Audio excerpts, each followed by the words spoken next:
benar kalau misalnya freelance, kalian bisa dapat duit bisa jauh lebih banyak dibandingkan pekerja tetap. Tapi dalam beberapa bulan ke depan mungkin bisa aja jadi sepi job. Sedangkan di dalam freelance itu karena perorangan gitu kan, jadi saingannya jauh lebih banyak. Kerjaan formal juga ya, kayak yang tetap juga banyak yang udah WFH, WFE gitu.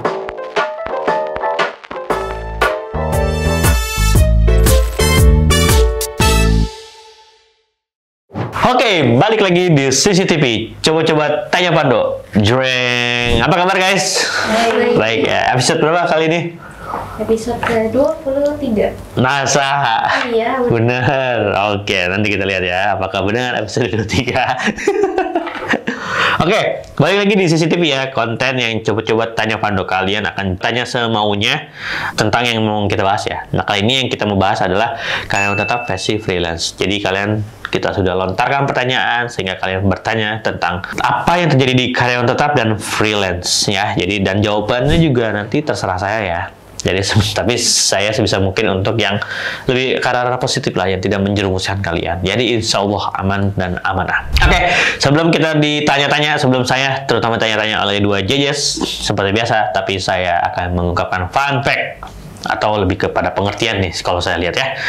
Sip, dalam sistem hukum Indonesia terdapat beberapa jenis status kerja. Salah satunya PKWTT yang merupakan singkatan dari perjanjian kerja waktu tidak tertentu. PKWTT menjadi satu hal yang penting bagi semua pihak di dunia kerja, baik pengusaha maupun pekerja, karena mengatur hak dan kewajiban yang berbeda dari status kerja lainnya. Nah, dalam praktiknya pekerja dengan PKWTT disebut sebagai pekerja tetap atau permanent employee, yang artinya karyawan PKWTT sama dengan karyawan tetap.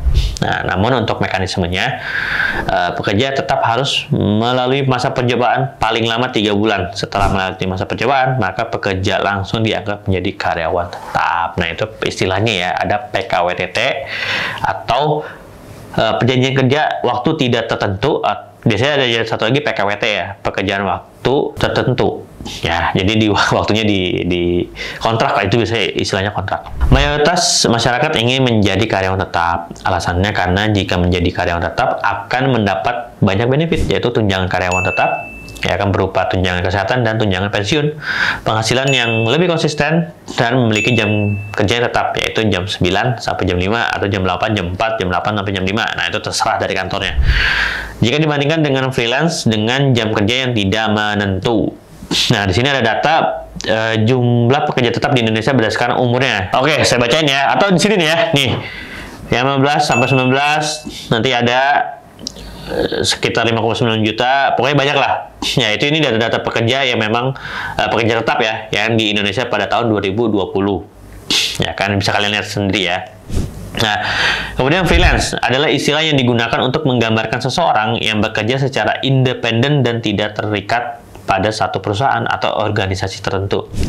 Orang-orang yang bekerja sebagai freelance sering disebut sebagai pekerja lepas, bekerja atas dasar proyek atau tugas tertentu, dan mereka biasanya memiliki fleksibilitas yang lebih besar dan memilih pekerjaan dan jadwal kerja mereka. Nah, kelebihan menjadi freelance.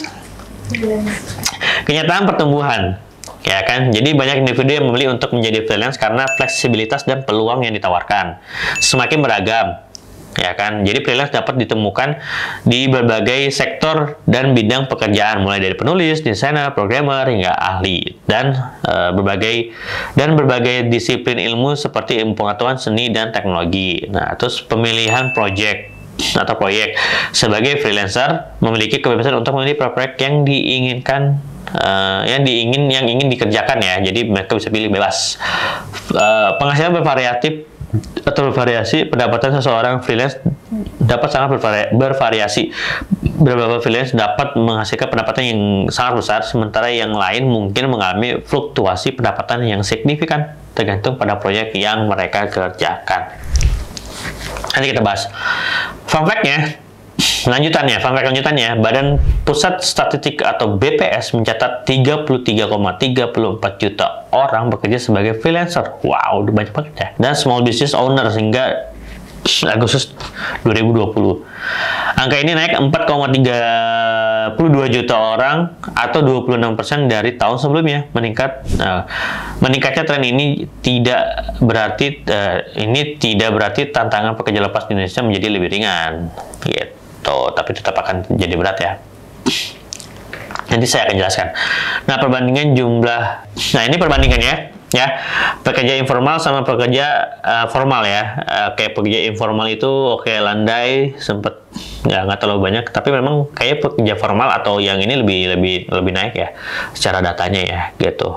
Oke. Nah, itu data-datanya, fun fact-nya. Jadi kalau kalian menjadi freelance atau menjadi karyawan tetap ya, itu balik lagi pilihan ya. Jadi orang tuh nggak semuanya pengen jadi freelance, nggak semua orang juga pengen jadi karyawan tetap.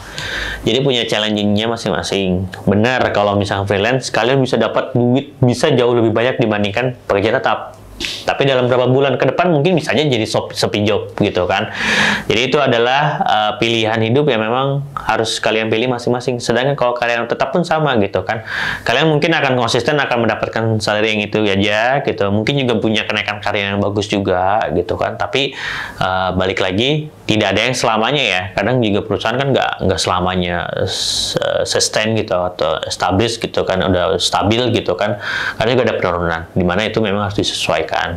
Jadi tetap intinya adalah nyari duit itu susah ya kan, mau kayak gimana pun tetap akan ada plus minusnya. Jadi nggak usah ada mendukung freelance atau mendukung apa atau mendukung kerjaan tetap lebih bagus, tapi itu balik lagi semua pilihan. Jadi kalau pilihan itu tidak ada yang salah, tinggal dijalankan aja ya.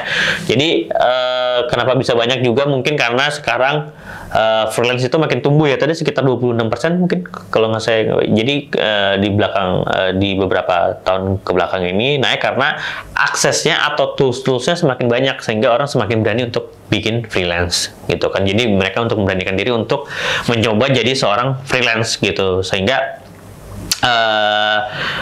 ya kalau dari sisi budget customer biasanya jauh lebih rendah. Tapi dari segi jadi dibandingkan corporate ya, mereka lebih suka freelance karena budget biasanya bisa bayar lebih rendah, tapi uang itu masuk langsung ke freelance. Freelance juga bisa dapat duit lebih banyak, ya kan? Nah, tapi biasanya kalau dalam corporate itu agak kurang mantep gitu, karena timnya cuma satu gitu. Kadang kan freelance kalau nggak bertanggung jawab, kabur aja.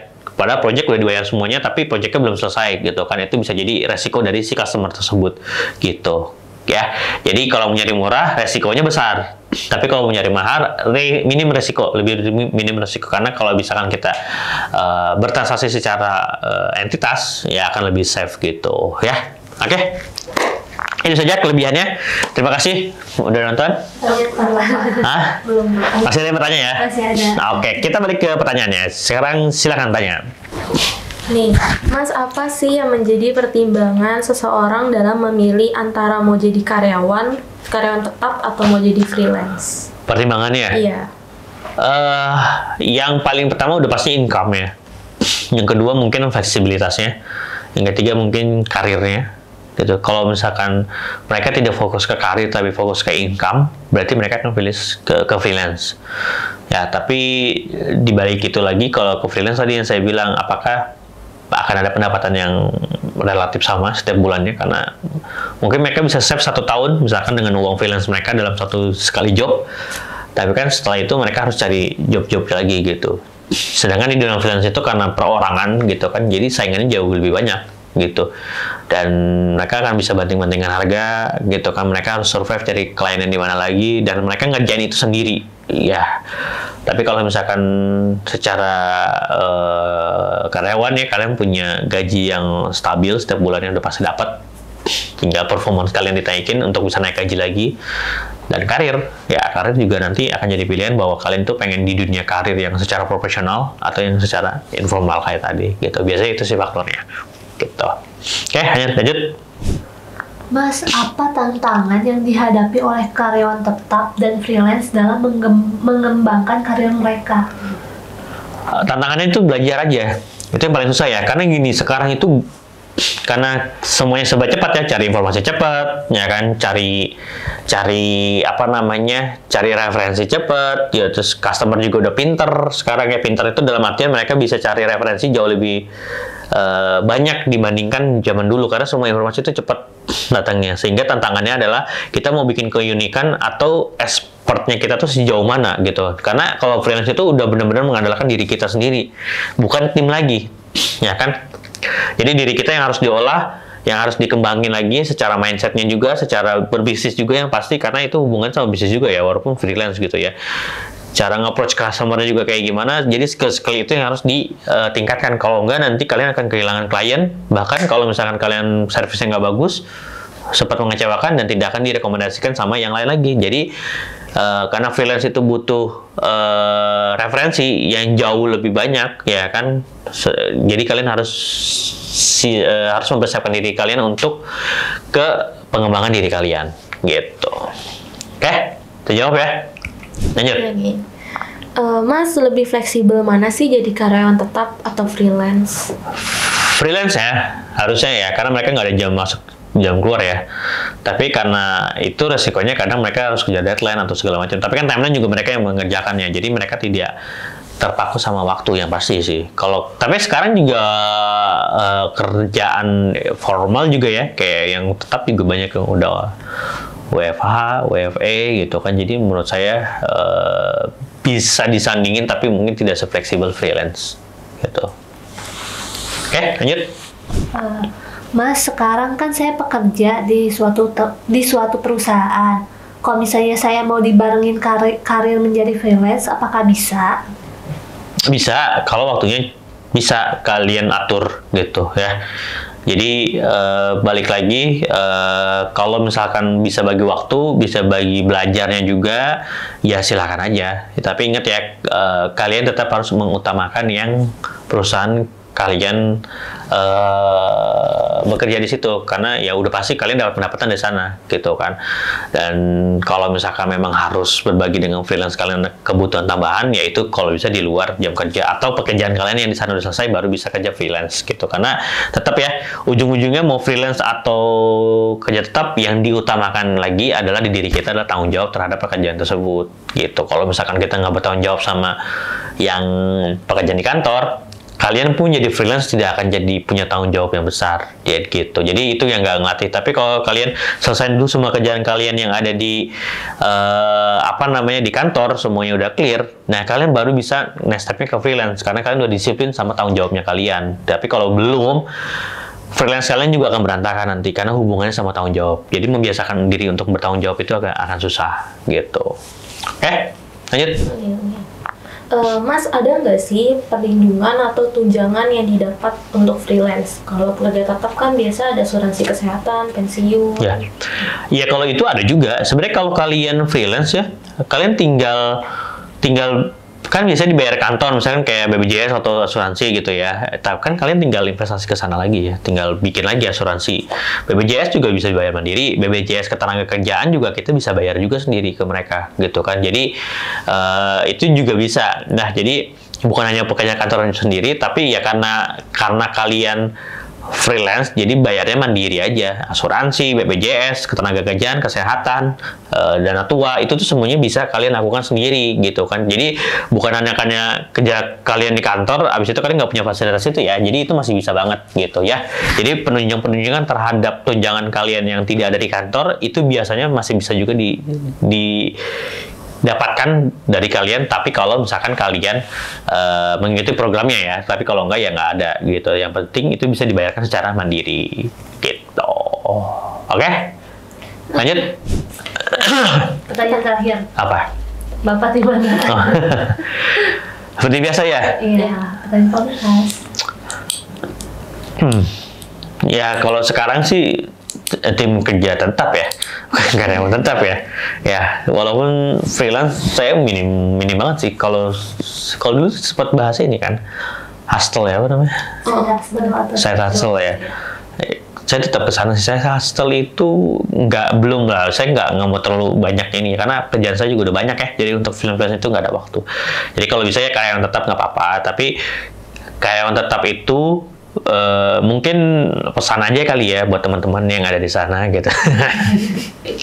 Jadi kadang kan gini ya, karyawan tetap itu bukan berarti kalian nggak punya karir di sana ya, tetap punya karir ya. Tinggal kalian bagaimana memaksimalkan potensi kalian aja gitu kan. Kalian pengen punya karir di sini, suka sama perusahaannya, kembangin juga diri, sama kan freelance juga kembangin diri, sehingga nanti kalian akan lebih jauh berkembang dan dilihat sama atas-atasan kalian gitu. Jadi tonjolkan diri kalian, jangan cari muka, ya kan? Bahaya cari muka, ya kan? Kan nggak hilang mukanya, ya. Jadi tonjolkan skill kalian, ya kan, apalagi yang soft skill ya, dan apalagi tentang mindset cara bekerja dan lainnya itu dikembangkan banget. Pasti nanti kantor kalian ya atau atasan kalian akan lihat kalian dari sisi itu gitu. Oke? Itu aja berarti dari saya. Ada lagi tambahannya? Udah sih. Cukup ya?